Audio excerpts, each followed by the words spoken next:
Welcome to the weekly market recap with SC Securities. Let's have a look at the latest developments in the Sri Lankan economy and financial market.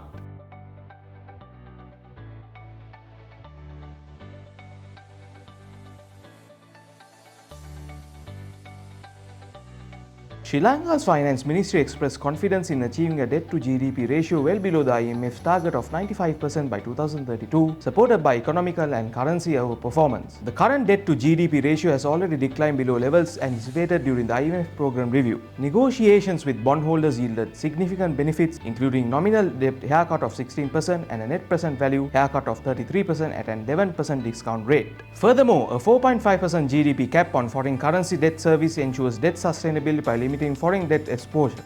For the period 2027 to 2032, foreign exchange debt service is expected to remain below 4% of the GDP, surpassing restructuring targets. The ministry highlighted that for the middle-income economies like Sri Lanka, cost of debt is more than critical than debt stock.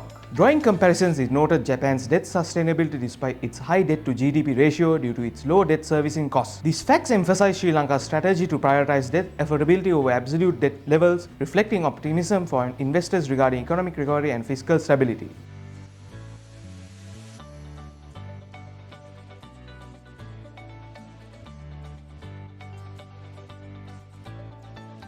The Inland Revenue Department of Sri Lanka reported its highest tax revenue collection in 2024, totaling 1,958,088 million rupees. This figure reflects a significant increase of 392,229 million rupees or 25.1% increase compared to the total revenue collected in 2023. Income taxes accounted for 1,023,207 million rupees, while value-added tax contributed to 714,684 million rupees, the total revenue. The growth in revenue highlights the effectiveness of enhanced tax administration and compliance measures. This achievement is notable for its implication of fiscal stability, as strong tax revenue can reduce the country's reliance on external borrowing and improve debt sustainability. The performance underscores the importance of revenue mobilization as a key pillar of Sri Lanka's economic recovery and fiscal consolidation efforts. This growth in tax revenue is a positive signal for investors, indicating improved fiscal discipline and a stronger foundation for economic stability.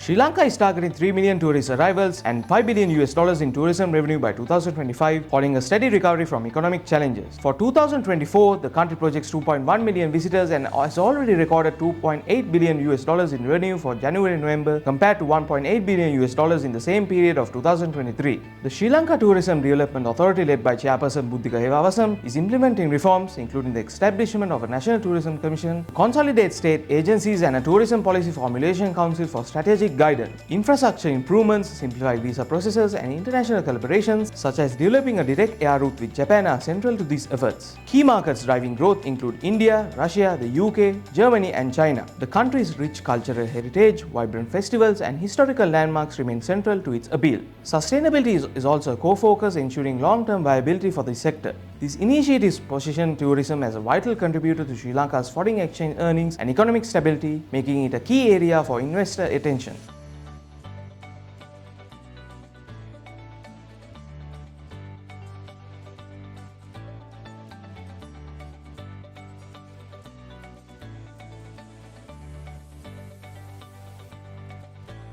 Sri Lanka's national tea sales average for 2024 increased to 1,225 rupees and 17 cents per kilogram, up 53 rupees and 88 cents from 2023, supported by gains across all tea growing elevations. High-grown trees averaged 1,141 rupees and 63 cents, rising from 69 rupees and 15 cents, while medium-grown trees climbed to 1,064 rupees and 48 cents, up from 52 rupees and 13 cents. Low-grown trees, which dominate exports, achieved 1,304 rupees and 48 cents, an increase from 52 rupees and 23 cents, reflecting strong global demand. For December 2024, the average price was 1,184 rupees and 82 cents per kilogram, showing a monthly rise but a slight year-on-year decline in the rupee terms, although the dollar value grew by $0.43 due to currency fluctuations. Positive variances in both rupee and dollar terms were observed across all regions for the full year, according to Forbes and the Walker Tea Brokers. The steady increase in the tea prices highlights resilience in the industry and its ability to navigate currency volatility. These figures underscore the critical role of the tea industry in bolstering Sri Lanka's export earnings and maintenance of foreign exchange inflows, vital for the country's economic stability. Investors may find the tea sector appealing given its robust performance and export-driven growth trajectory.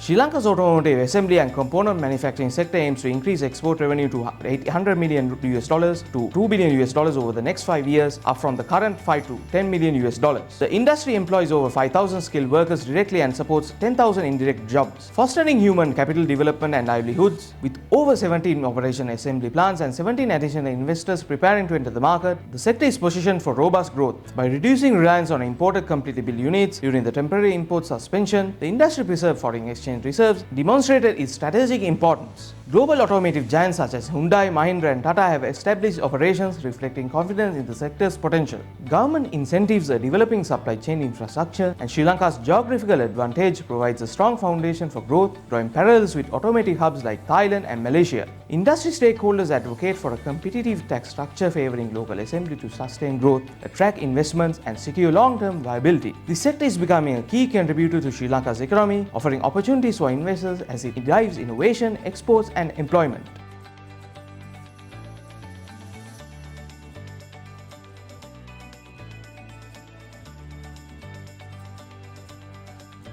Sri Lanka anticipates $879 million in investments from local investors in 2025, driven by government incentives, policy consistency, and improvements in the economic climate, according to Economic Development Deputy Minister Professor Anil Jayantha Fernando. The government aims to provide a level playing field and improve ease of doing business to attract local investors. Additionally, foreign direct investment targets are set at $2 billion annually, prioritizing ventures and introduce new technology and fulfill capital requirements. However, past reliance on optimistic assumptions has hindered FDI growth, prompting a reassessment of strategies. In 2024, the Board of Investment signed 74 projects worth $608 million, with 41 new projects and 33 extensions. Despite these efforts, the second half of 2024 recorded only $110 million in additional investment compared to $498 million in the first half. This highlights the need for stronger measures to attract both local and foreign investments. Despite these efforts, the second half of 2024 recorded only $110 million in additional investments compared to $498 million in the first half. This highlights the need for stronger measures to attract both local and foreign investments. For investors, these developments underscore Sri Lanka's potential for growth but also highlights the challenges in achieving the ambitious FDI targets amidst evolving economic conditions. For investors, these developments underscore Sri Lanka's potential for growth but also highlights the challenges in achieving ambitious FDI targets amidst evolving economic conditions.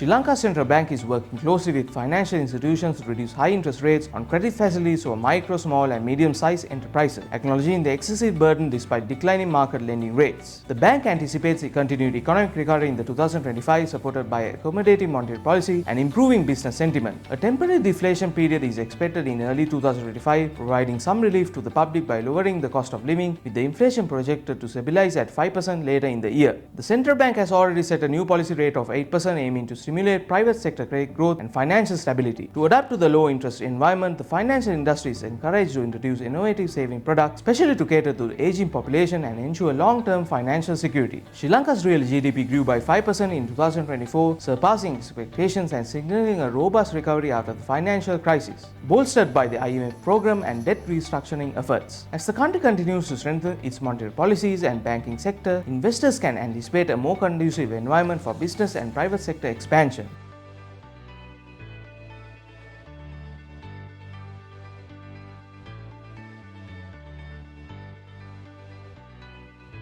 With the recent Treasury-bill auction, the 91-day T-bill rate stands at 8.47%, down by 8 basis points. The 182-day T-bill rate stands at 8.60%, down by 12 basis points, and the 1-year T-bill rate stands at 8.90%, showing down by 4 basis points compared to the previous week.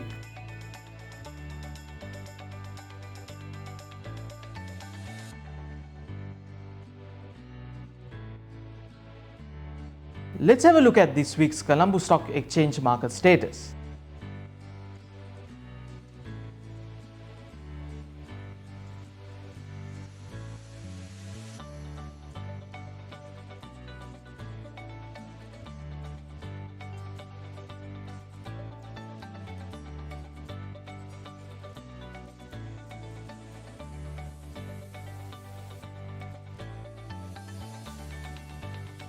Thank you for watching, and we'll be back next week.